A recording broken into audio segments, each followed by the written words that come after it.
असम से बड़ी खबर सामने आ रही है, जहां पर राष्ट्रीय उलमा काउंसिल का बड़ा ऐलान सामने आया है। आने वाले असेंबली इंतखाब में हिस्सा लेगी आरयूसी। जनरल सेक्रेटरी तलहा रशीदी ने इस बात का ऐलान कर दिया है कि कम से कम 35 सीटों पर चुनाव लड़ेगी आरयूसी। बीजेपी और कांग्रेस को टक्कर देने की तैयारी है। असम में 2026 के विधानसभा इंतखाबात से पहले सियासी हलचल तेज हो गई है। कांग्रेस और AIUDF के बाद अब राष्ट्रीय उलमा काउंसिल यानी कि आरयूसी भी मैदान में उतरने की तैयारी में है। पिछले एक महीने में आरयूसी की टीमें मुसलमान अक्सरियत इलाकों में जाकर लोगों से मुलाकात कर रही हैं। इसी जिम्न में प्रेस से रूबरू होते हुए आरयूसी के कौमी general secretary advocate Talha Rashidi ने ऐलान किया कि पार्टी असम की कम से कम 35 विधानसभा सीटों पर चुनाव लड़ेगी। रशीदी ने कहा कि असम में मुसलमानों पर जुल्म सिर्फ बीजेपी हुकूमत में ही नहीं बल्कि कांग्रेस के दौर में भी हुआ है और आज भी कांग्रेस इन मसाइल पर बुलंद आवाज नहीं उठाती है। उन्होंने कहा कि आरयूसी का मकसद मुसलमानों के हक और उनके मसाइल के लिए मजबूत सियासी नुमाइंदगी तैयार करना है। इसी दौरान आरयूसी के असम रियासती सदर मौलाना उबैदुर रहमान कासमी ने भी कहा कि रियासत में मुसलमानों पर होने वाले जुल्म सितम के खिलाफ उनकी पार्टी पूरी मजबूती से खड़ी है। उन्होंने दावा किया कि आने वाले चुनाव में आरयूसी कामयाबी हासिल करके असम के मुसलमानों के लिए बेहतरीन काम करेगी। असम की सियासत में ये नई एंट्री कितना असर डालेगी, इस पर सबकी निगाहें टिकी हुई हैं। तो असम की सियासत में राष्ट्रीय उलमा काउंसिल की एंट्री होने वाली है और इसको लेकर सियासी हलचल तेज हो गई है।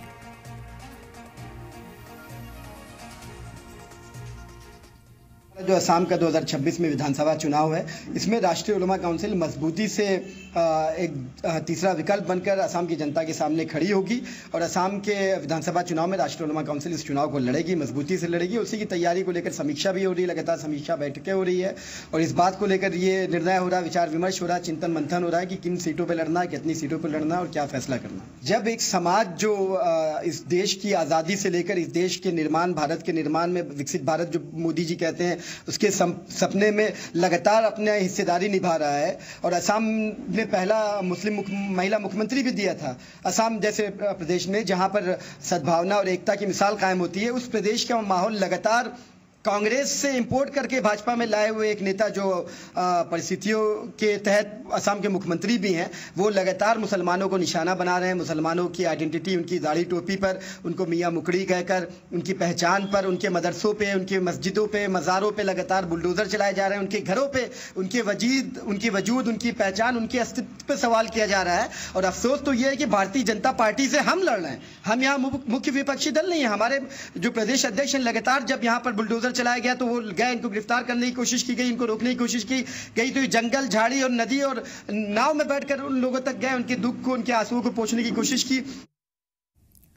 तो आपने देखा किस तरह से यहाँ पर अपने ख्यालात का इजहार किया और इसी को लेकर और ज्यादा जानकारी हासिल करते हैं हमारे नुमाइंदे शरीफुद्दीन इस वक्त हमारे साथ जुड़ गए हैं। शरीफुद्दीन, असम की सियासत में एक नई एंट्री की अब शुरुआत होने वाली है, क्या यहाँ से कोई उम्मीदें लगाई जाएं या फिर दूसरे पार्टियों को होगा मुसलमानों के वोट बंटने का नुकसान?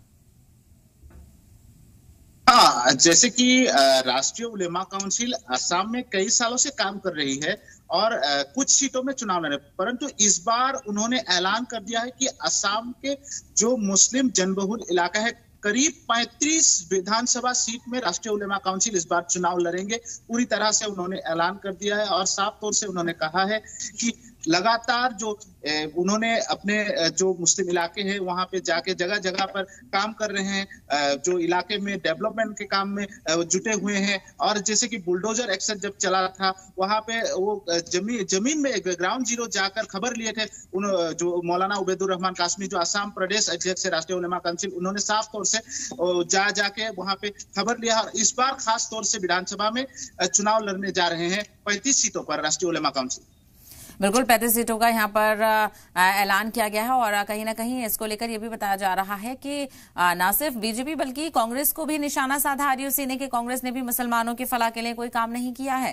शरीफुद्दीन, हाँ, राष्ट्रीय उलेमा काउंसिल के तरफ से कहा गया कि सिर्फ भारतीय जनता पार्टी ही नहीं मुसलमानों पर जुल्म करते हैं, पहले भी कांग्रेस सरकार रह गए थे असम में, उनके बारे में भी कहा है। कांग्रेस के गवर्नमेंट में भी मुसलमानों पर जुल्म हुए थे और भारतीय जनता पार्टी में भी अभी जुल्म हो रहे हैं। और एक बात उन्होंने कहा है, जो तलहा रशीदी थे राष्ट्रीय उलेमा काउंसिल के जो केंद्रीय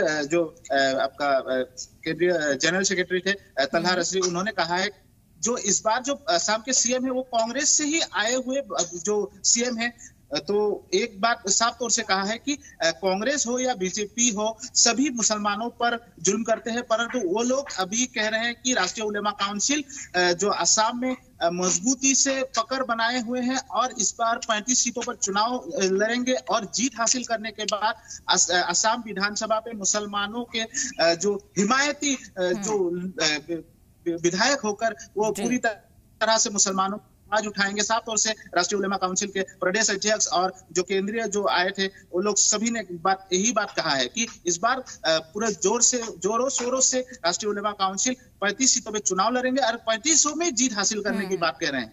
बिल्कुल, यानी जीत का अंदाजा यहाँ पर लगाया है। बहरहाल वो तो नतीजे ही यहाँ पर बताएंगे।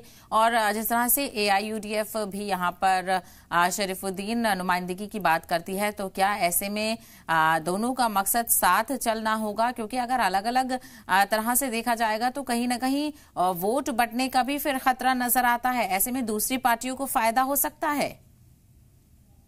हाँ, ये बात तो सही है कि AIUDF और कांग्रेस मुसलमान वोट बैंक को लेकर कई वर्षों से असम में चुनाव लड़ रहे हैं और फिलहाल अभी राष्ट्रीय उलेमा काउंसिल का एंट्री है और वो भी अभी चुनाव लड़ेंगे। और अभी बीच में AIUDF के तरफ से जो असदुद्दीन अवैसी के पार्टी को भी जो यहाँ पे बुलाने की बात कहा मौलाना बदरुद्दीन अजमल ने, फिर अभी जो असदुद्दीन अवैसी ने ट्वीट करके कहा है कि वो नहीं आएंगे असम में। तो ऐसे बात हो रहे हैं, परंतु इसका सही नतीजा अभी तक नहीं मिल पा रहा है कि असदुद्दीन अवैसी असम में आएंगे, AIUDF के साथ गठबंधन में रहेंगे, ये अभी तक साफ नहीं हुआ है। परंतु देखा जाए तो अभी राष्ट्रीय उलेमा काउंसिल तो साफ कह दिया है कि वो 35 सीटों पे चुनाव लड़ेंगे। देखा जाए तो अभी एक पूरी तरह से एक बात आ रहा है कि मुस्लिम वोट इस बार बढ़ जाएंगे। 2026 में बढ़ने के कारण जो मुस्लिम इलाके है वहां पे दूसरा कोई जीत हासिल भी कर सकता है। बिल्कुल, ऐसे में देखना बेहद अहम होगा कि आने वाली सियासत पर इसका क्या कुछ असर पड़ता हुआ नजर आएगा। शरीफुद्दीन, तफसील के लिए आपका बेहद शुक्रिया।